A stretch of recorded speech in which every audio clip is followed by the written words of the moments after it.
A mulher acostumada a cuidar da saúde de pacientes internados agora recebe atendimento no mesmo hospital onde trabalhava como técnica de enfermagem.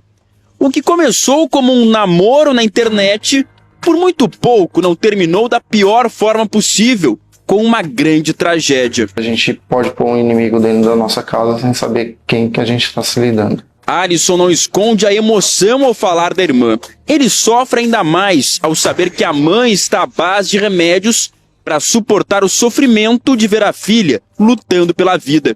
O ano para a família Damasceno começou da pior maneira possível. Se você pudesse lá no hospital chegar ao lado dela e ela estivesse consciente para te ouvir, o que você diria para ela, Alisson? Eu diria que eu amo muito ela, que eu puder para fazer, para ajudá-la, eu vou estar do lado dela. Alessandra Damasceno dos Santos completou 34 anos uma semana antes de ser atacada pelo companheiro. Renato Maciel de Alcântara era policial militar, mas foi expulso da corporação há cerca de 6 anos. O motivo é um mistério para os parentes de Alessandra. Renato sempre apresentou um comportamento estranho. Um homem muito reservado, não falava sobre o passado. Já Alessandra só pensava no futuro ao lado do novo companheiro, já que tinha saído de um outro relacionamento fracassado. Depois de um casamento de 17 anos, a Alessandra se mudou para essa casa, que fica no mesmo terreno da mãe dela. Recém-separada, Alessandra entrou nas redes sociais e acabou conhecendo o Renato. Foram poucas semanas de conversa, tudo muito rápido. Mesmo assim, o Renato, que morava no interior, veio para São Paulo fazer um curso de vigilante e ficou hospedado aqui na casa da Alessandra. Os dois não se conheciam pessoalmente, apenas no mundo virtual. Dias depois do início do romance, os parentes que moram no mesmo terreno começaram a ouvir brigas e xingamentos que vinham aqui do quarto do casal.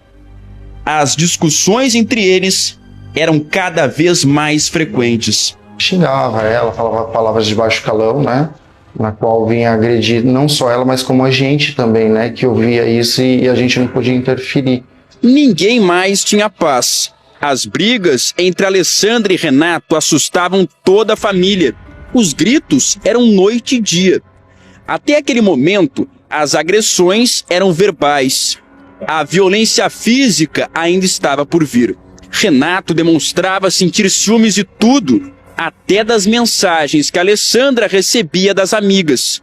Qualquer coisa era motivo para um ataque de nervos. Ele jogou no chão, né? Quebrou o celular no chão por ele ter visto uma mensagem dela no celular. E era só um amigo, uma amiga? Só um amigo, uma amiga. Depois de tantas brigas do casal, a família da Alessandra pediu que o Renato fosse embora.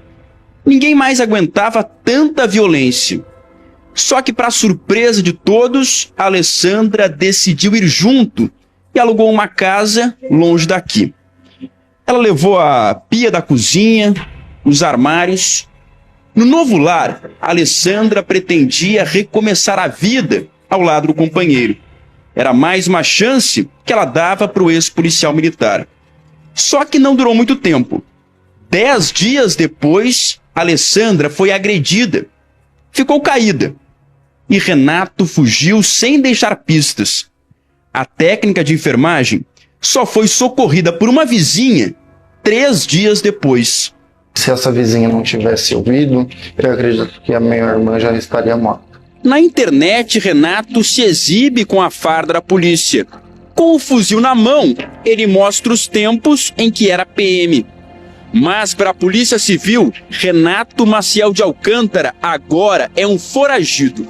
Ele é apontado como o único responsável por agredir brutalmente e não socorrer a própria companheira. Sem poder se chamar algum resgate, chamar alguém para socorrer. Os moradores aqui da rua contam que o portão ficou aberto. Só que ninguém teve coragem de entrar para saber o que tinha acontecido lá dentro. O crime só foi revelado 3 dias depois, quando a moradora do mesmo terreno chegou de viagem. Era Réveillon e a maioria dos moradores tinha viajado. O pior é que a gente mora vizinho e não pôde fazer nada, que não conhecia, não sabia, e a gente acabou deixando uma pessoa sofrer lá dentro sem saber. A vizinha que chamou o resgate e salvou a vida de Alessandra tinha acabado de voltar de viagem. E foi um barulho estranho que levou a mulher a descobrir o crime. Alessandra foi encontrada inconsciente. A vizinha disse que foi lá atrás. E o que era aquele gemido? E isso, veio o que era o gemido. E aí deparou com ela lá no chão, né? Aí a vizinha que chamou a polícia. Alessandra permanece internada, sem previsão de alta. Ela ficou gravemente ferida. A demora para a chegada do socorro complicou ainda mais o quadro de saúde. Ela não se comunica e quase não se mexe. Ela já abriu os olhos, né? Já se movimenta bem pouco, mas nada indica que ela volte a falar.